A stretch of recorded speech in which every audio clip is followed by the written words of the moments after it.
Agenda ambayo inazungumzwa leo ni agenda yenye mustakabali mkubwa sana kwa taifa letu, na moja ya kitu ambacho inapaswa hapo baadaye kije kitungiwe hata sheria pengine za watu kwenda mahakamani na kufungwa ni jambo hili la kuzembea kumlea mtoto. Kwa hiyo awali ya yote napenda nishukuru nafasi hii kwanza kuwashukuru sana ninyi kwa kuwepo hapa, lakini sote kwa pamoja kumshukuru sana Mwenyezi Mungu aliyetusababishia wote tukawepo hapa katika kikao hiki muhimu sana ambacho tunafanya tathmini ya utekelezaji wa programu jumuishi ya malezi, makuzi na maendeleo ya awali ya mtoto ya National Multisectoral Early Childhood Development Program katika kipindi hiki cha Oktoba na Disemba 2024.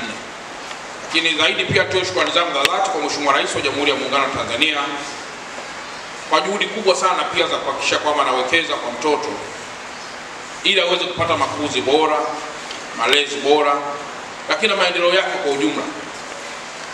Lakini pia nipongeze sana watendaji wa ofisi ya mkoa chini ya katawala wetu wa mkoa wa Dar es Salaam kwa kuibeba pia agenda hii na kuona ni agenda ambayo inatoa dira katika maendeleo yetu ya baadaye. Aidha, niendelee pia kuwashukuru sana ofisi ya Rais TAMISEMI na wao pia kwa kuwa mdau mkubwa wa programu hii ambayo leo tunaifanyia tathmini. Niwapongeze pia wadau wote wa PJT-MAM. Mnazungumzia makuzi, lakini ukienda kabla ya malezi unazungumzia mtoto kuwa kwenye tumbo la mama yake, una go back miezi 9, lakini kabla ya miezi 9 unazungumzia mtoto kabla hajawa kwenye tumbo la mama yake. Na ndio maana kwenye sekta afya huwa wanaweza kumpa mama dawa, wanasema wanaandaa mji au wa mimba au kitu gani, kwa maana usije ukazaa mtoto labda na kichwa kikubwa au kitu gani, mama anaandaliwa.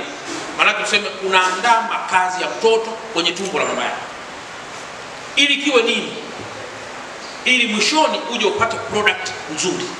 Si kama tunaona mpaka sasa mtoto yuko kwenye tumbo la mama yake, nani ana monitor? Au kuna watu wanao monitor, wataalamu.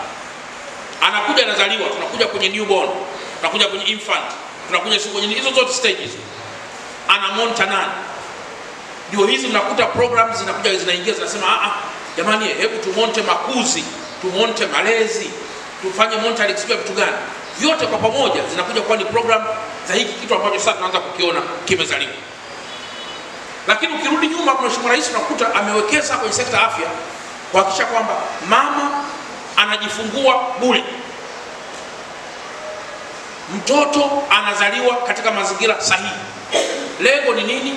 Ni baada ya kuona mzazi anapokwenda kujifungua wakati fulani anaweza asiwe na uchumi mkubwa, mtoto akafariki, yeye akafariki, taifa likapata msiba wa watoto wengi na hivyo kutokukua katika population yake. Kwa hiyo tunapozungumzia masuala ya malezi na kila kitu, maana yake ni nini?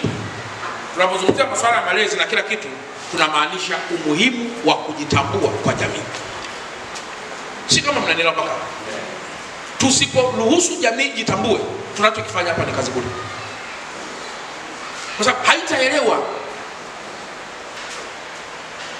Lakini leo unakuta mtoto hayupo ndani ya siku 2.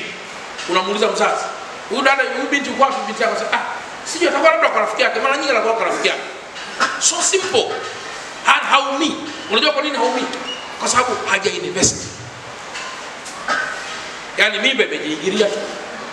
Umezaa tu bure. Maziwa yanajitokea bure. Mtoto analia bure. Yaani bure tu. Kakianza kutembea ndio unasema kaacha. Ndio maana mnakuta Mheshimiwa Rais anakuwa na exposure nzuri kubwa. Lakini kuna muda knowledge na kila kitu zinazokuja huku chini, mtu katoa tu macho na kuangalia, haelewi, hasikii. Unajua kwa nini? The effect katika kukua zinazopatikana na cognitive development plus sensory organs. Kwa sababu kwenye sensory organs maana yake nini? Kwenye sensory organs ndio tunasema pale kuna perceptions. Ndio tunatengeneza perceptions. Ndio ukienda kwenye phonology kule ndani au kwenye phonetics kule ndio unakuta wanasema kuna phonetiki masikizi, phonetiki usafirishi, phonetiki matamshi, acoustics na masuala ya articulatory phonetics. Kwa maana unapozungumza ni jambo, wewe unapata kutafsiri. Unatafsiri vipi?